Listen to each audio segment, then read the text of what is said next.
everyone, it's PTP here to give you my preview of the New York Jets NFL Draft. Now, unless you've been living under a rock, I'm sure you've heard of the big trade in which the Jets sent Darrelle Revis to the Tampa Bay Buccaneers for the 13th pick in the draft this year and a conditional pick next year. Now, this video we're going to leave our opinions on that aside.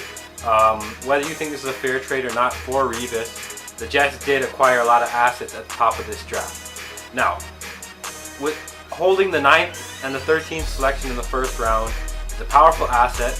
No one has held 2 draft picks that high since the Jets did it in 2000. So I'm going to break down where I think the Jets should go with these picks. I'm going to start off with the 2 dream scenarios. Now, with holding the 9th and the 13th selection in the first round, it's a powerful asset. No one has held 2 draft picks that high since the Jets did it in 2000.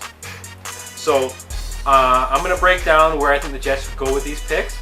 I'm going to start off with the 2 dream scenarios. Now, the dream scenarios is that Dion Jordan, the defensive end out of Oregon, or Star Lotulelei, the defensive tackle out of Utah, drop to the Jets at 9. Dion Jordan, I've seen some mocks out there where Dion Jordan falls to 9. In my opinion, those aren't too viable. I don't think there's any chance he really falls to us at 9. So I'm going to kind of disregard that.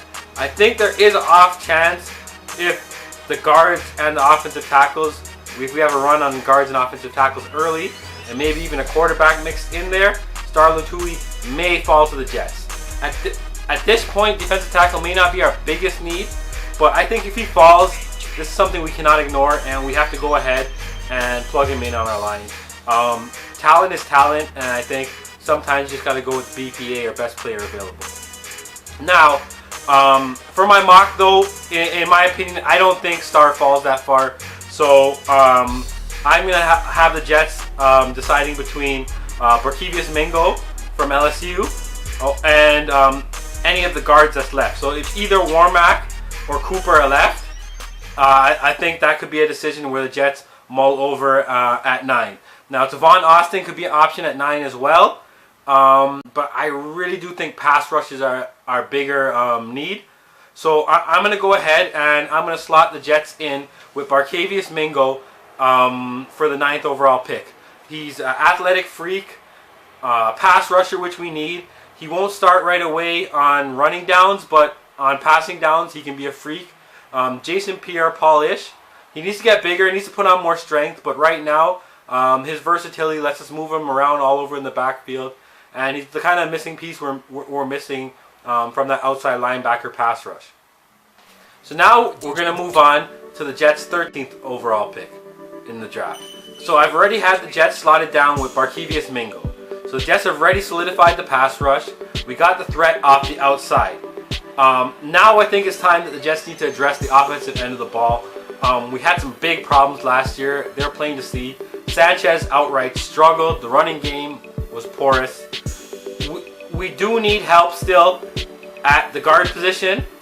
We could use help at the receiver, at the tight end position, and the safety position. I think that's our biggest holes going in so far. We've slotted in a pass rusher with Mingo.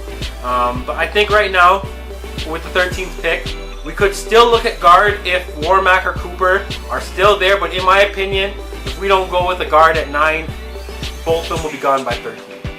If they're there, we can definitely look at that option, but in my opinion, I don't think one will be available at 13.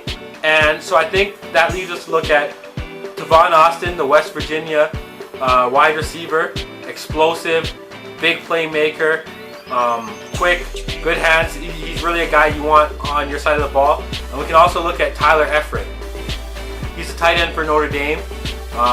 He's got a great track record, big hands, the whole package. I'm not too sure if it's a little bit, if it's not too high to go with Eifert right now. I'm definitely leaning to Austin. Austin's a guy I even looked at with the 9th overall selection before we even made this trade. So, I mean, if Austin is still there on the board, I don't see how we can pass him. He's the most explosive player in this draft. He reminds me of Percy Harvin. He can play some snaps at back and catch balls out of the backfield. He's also a receiver. He's explosive. He's great in space. He's elusive. He's everything that the Jets are missing on offense. So I think this is really a steal for us if Austin is still available at 13.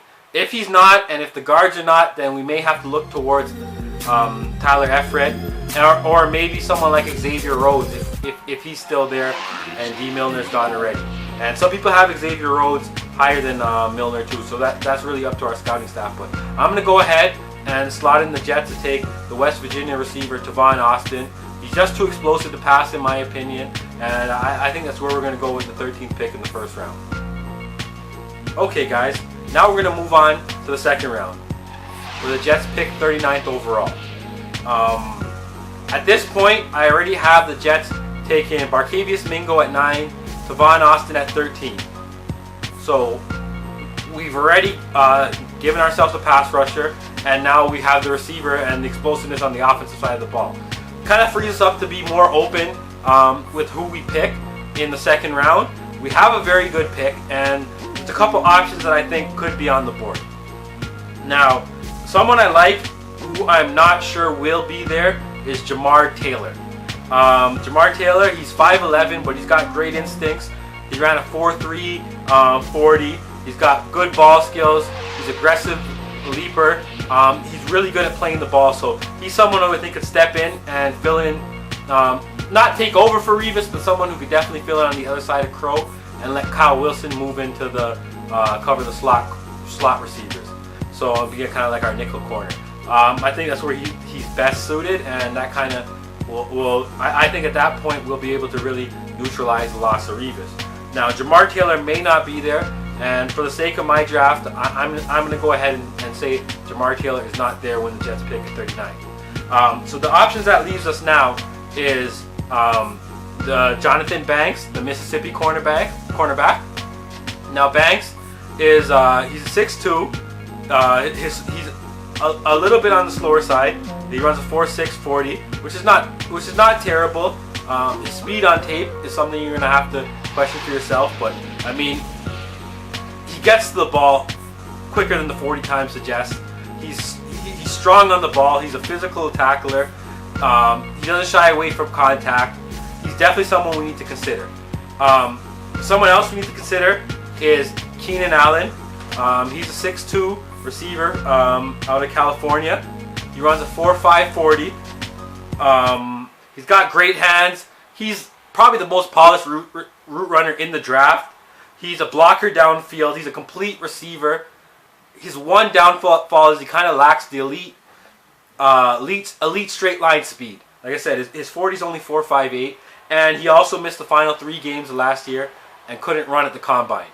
But I mean, this is a guy that went that on tape and from people that I respect, like Mike Mayock, really say this guy is the best. Has the best route runner in the draft. He really does fit the new system that Marty Morningway is bringing in here, the West Coast offense. So I think this guy could be another option. And I really would like to pair him with Tavon Austin in our backfield. But at this point, already taking Austin at 13, I think we have to look at other positions. And I think there's going to be a run at quarterback in the top of the second round. Now, I'm hoping that E.J. Manuel slips to us at 39. I'm thinking that if Jacksonville's the first team to take a quarterback, which is highly possible, or even if a quarterback, someone trades up to late in the first round to take the first quarterback, there's a possibility, depending on how people have their quarterbacks rated. A lot of people like Barkley.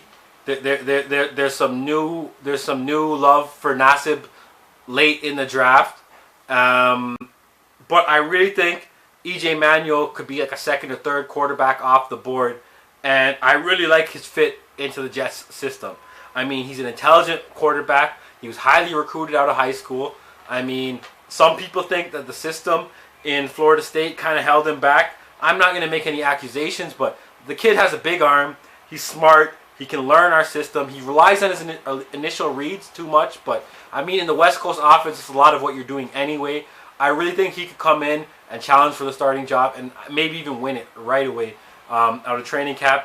This is going to be someone who's really going to push Sanchez, and he's someone that I think I'm not big on taking a quarterback, but if we were to take one, I hope it's E.J. Manuel. So I'm going to slide in E.J. Manuel for the Jets in the second round. It's very possible that they go with someone like Jonathan Banks or Jamar Taylor to fill that cornerback need. That is a need, and we are paying Sanchez a lot of money this year. But I'm going to go with my heart and say if E.J. Manuel's on the board, the Jets have to go and look that way. Alright guys, so we're going to move on to the third round now quickly. And the Jets still haven't addressed the need at tight end with Dustin Keller leaving. There's a couple options I think will be on the board when we pick in the third round. To maybe not to replace him, but fill that need.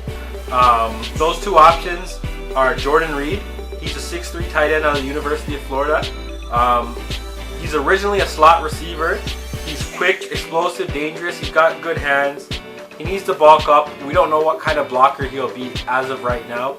But as a receiver from a tight end position, this is someone who can get downfield, catch some passes for us, which is something that we really need. So I think Jordan Reed needs to be considered. Going on the flip side of the tight end position, we could also look at someone maybe like Gavin Escobar. I know the Eagles seem to have a lot of love for him, so he might go a little bit earlier in the third round than we get to pick. But if he's still there, the San Diego State tight end is 6'6". He's got good hands. He's a great leaper. He's a very dangerous red zone target. You put together 6'6" good hands and a leaper, you guys can do the math. That's dangerous there. He lacks speed. This is where we look at this guy. How quick is he going to be? How good is he going to be able to separate at the next level against NFL caliber defenders? That's my question there. But these two guys, if we're going to look at the tight end in the third round, are guys we need to consider. But I think we have to go, if he's still available, and I think most mocks have him going mid-third after us, Giovanni Bernard. On the board, he's 5'10", explosiveness again, out of the backfield. He's a receiving back. He's not the biggest, he's not the quickest, Darren Sproles-esque, but he's a guy I really like. He's a guy that returns punts, and he's just a guy that does good things for your team. He's a guy you want the ball in his hands, and he's someone that we can trust receiving out the backfield. He's shifty, he's good in space, and he's something that can make things happen. And if we add Tavon Austin and Gio Bernard, our offense goes from lacking playmakers to having a lot of explosiveness. So I'm going to go in slot Gio Bernard Giovanni Bernard, in for the Jets in the third round. And I think that's a happy 3 rounds for the Jets, and we'll be looking forward to maybe even picking up Mike Ivory as another back with our 4th or 5th round from the Saints. And I think at that point we're well on our way to having a very productive draft. So anyway, you guys let me know what you think, where you think the Jets should go with their picks. If you have any questions or comments, leave them down at the bottom, and thank you guys for watching. Bye.